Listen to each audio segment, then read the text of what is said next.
મનુષ્ય શરીરથી ગુણ કર્મ સ્વભાવથી જ્ઞાન જીવનમાં ઉતારવાનું છે અને મનુષ્ય પશુ પક્ષીઓ વગેરેના સુખ દુઃખને જાણે છે, પરંતુ સારા વિચાર રાખીને મનન શક્તિનો વિકાસ કરી આત્મા જ્ઞાન પ્રાપ્ત કરીને તે લોકો જે ગર્ભ અવસ્થાથી માંડીને મૃત્યુ સુધી સારા સંસ્કારની જરૂરી છે, તો જ બધા પોતાની ફરજ અને આત્માજ્ઞાન આચરણથી સર્વસુખી થાય છે.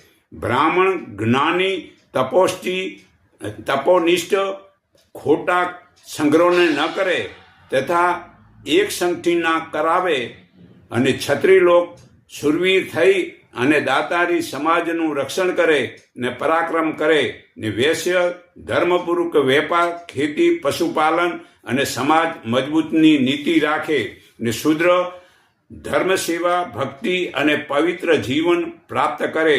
સર્વે પોતાની મર્યાદામાં બ્રહ્મચાર્ય આશ્રમ પાલન કરે.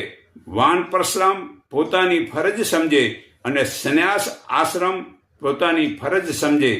એવું જો ધર્મનું પાલન કરે અને બીજા મનુષ્યને પરમાત્માની પ્રાપ્તિનો સત્ય પ્રચાર કરે તો જ સર્વે સૃષ્ટિના જીવ પ્રાણી માત્રમાં પ્રેમ રાખી સ્વાર્થની ભાવના છોડી દે, એકબીજાને મદદના સહાયક થઈને મોક્ષ અને શાંતિમાં બધા જીવી શકે છે.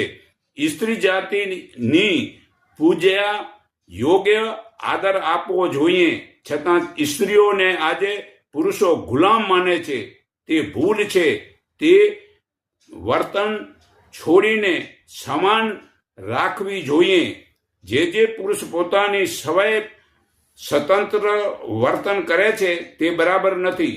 પુરુષો ક્રિકેટ અને રમે છે અને જુએ છે અને સ્ત્રીઓને ઘરમાં પૂરી રહે છે, તે બરાબર નથી. ખરેખર ક્રિકેટ રમવી જ નથી, છતાં રમો તો સાથે લઈ જાઓ.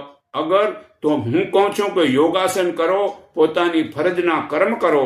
આપણી સંસ્કૃતિમાં ઋષિમુનિઓના વિચાર જીવનમાં ઉતારીએ તો જ જીવન સારું અને ઈશ્વર ભક્તિ, આત્મશક્તિ જાગૃત કરવા, બાળકોને ચારિત્રવાન, રાષ્ટ્રભક્ત, ધાર્મિક, સદાચારી, માતા પિતા વગેરેની સેવા, સારા ગુણકર્મ અને સ્વભાવ હશે તો આવનાર ભવિષ્યમાં સમાજમાં સુખ શાંતિ જીવન જીવાશે.